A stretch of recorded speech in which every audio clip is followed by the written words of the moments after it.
254年和255年姜维2次北伐曹魏。那么这2次北伐的战果如何？被黄忠斩杀于定军山的夏侯渊之子为何要投奔蜀汉？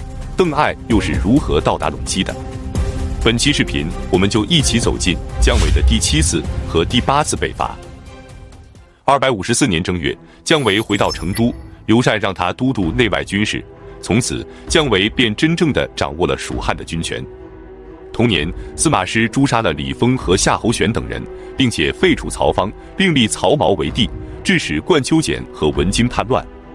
与此同时，狄道的长官李简秘密地向蜀汉请降，姜维得知后非常高兴。同年6月，他便率领着荡寇将军张仪等人前往狄道迎接李简。狄道位于今天甘肃临洮县，是古丝绸之路的要道，秦长城的起点，而且有洮河作为天然屏障，自古便是易守难攻之地。不久之后，姜维的大军便到达狄道，李简则率领官吏和百姓出城迎接。曹魏的将领徐志得知后，立即前来救援狄道。姜维派遣张仪前去迎战，虽然最后张仪战死，但魏军的伤亡却是蜀军的数倍。之后，姜维趁胜围攻襄武，与徐志展开激战，再次大破魏军。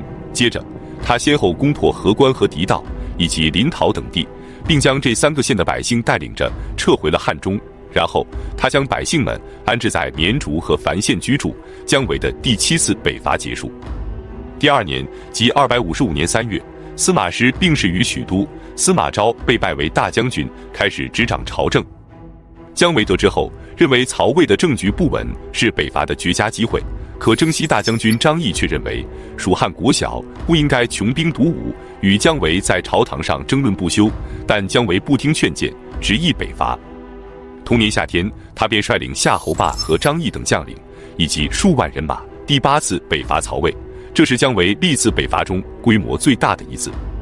夏侯霸是夏侯渊的次子，当年夏侯渊被黄忠斩杀于定军山，夏侯霸常常咬牙切齿，立志要为父亲报仇雪恨。高平陵之变后，曹爽被杀，曹爽的亲信也都受到了牵连，其中就包括夏侯玄和夏侯霸。夏侯玄作为曹爽的表弟，被任命为征西将军，负责镇守陇西。曹爽被杀后，司马懿便将他召回京城，任命郭淮为征西将军。由于夏侯霸是夏侯玄的堂叔，又是曹爽的亲信，而且他还与刚上任的征西将军郭淮不和，因此出于对自己安危的担忧，连忙逃往了蜀汉。那么，既然他与蜀汉有杀父之仇，为何还要投奔蜀汉呢？原来他有个堂妹，当年外出打柴时遇到了张飞，被张飞娶为妻子，生下的女儿便是此时刘禅的皇后。因此他投奔蜀汉之后，刘禅非常高兴，立即任命他为车骑将军。8月，姜维的大军到达扶罕，即今天甘肃临夏县东北，然后准备向狄道进军。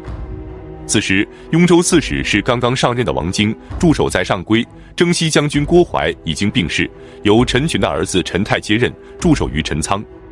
得知姜维率领数万大军前来，王经非常慌张，连忙向陈泰请示。他给陈泰写信说，蜀军准备从岐山、石营以及金城3路发起进攻，所以他准备率军前往石营迎敌，同时分兵驻守岐山，让凉州的魏军前往扶罕侦察，并迎击金城方向的蜀军。可陈泰认为王经的情报并不可靠，一方面按照他的分析，姜维不可能如此进军，另一方面即使姜维兵分3路进发，以王经的战术也是无法阻挡蜀军的。因此他命令王经率军进驻狄道，并且只可坚守，不可迎敌。他将亲率大军前来救援，等他到达后，在里应外合夹击蜀军。于是王经便率军进驻狄道，陈泰则从陈仓出兵赶往陇西。然而当姜维率军赶到狄道附近时，王经觉得蜀军长途跋涉而来，必定疲惫，趁他们还未休整之前，突然发起袭击，定能将其打败。于是王经便率军出城，与蜀军在洮河西岸展开激战，结果魏军惨败，战死者多达数万人，仅在逃跑时淹死在洮河里的士兵就有万余人。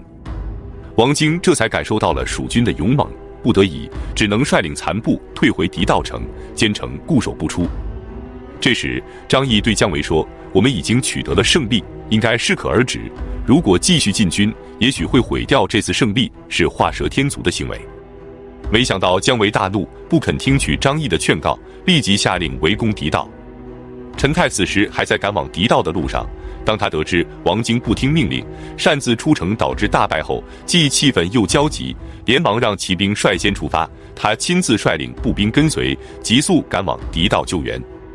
远在洛阳的司马昭得知王经战败后，担心陈泰不能单独挽救战局，于是立即让长水校尉邓艾率军前去救援，同时让自己的叔叔司马孚镇守关中，以为后援。就这样，姜维包围着王经，而陈泰和邓艾则准备包围姜维。不多时，陈泰和邓艾的援军便陆续到达上邽。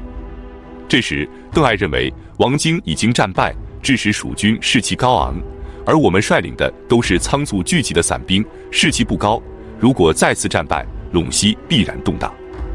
因此，他建议让王经固守狄道，拖垮蜀军，我们固守要塞，避其锋芒，等蜀军疲惫之时再发起攻击，便可一战而胜。这便是舍小利而顾大局。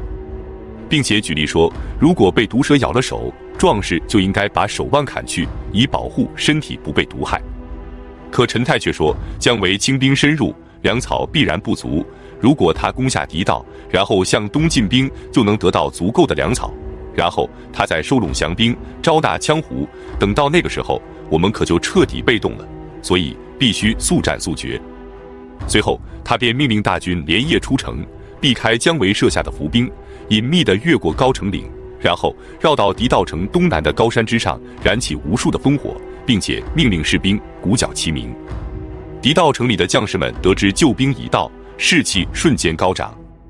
姜维没有想到陈泰的援军来得如此快速，为了试探敌军虚实，他亲自率军绕过山峰，与魏军展开激战。结果魏军果然人多势众，一时无法取胜，只能退回营垒。这时，凉州的魏军已经从金城关赶到了沃甘坂，即今天兰州市阿甘镇。陈泰便扬言要截断蜀军的退路，致使蜀军惊恐不安。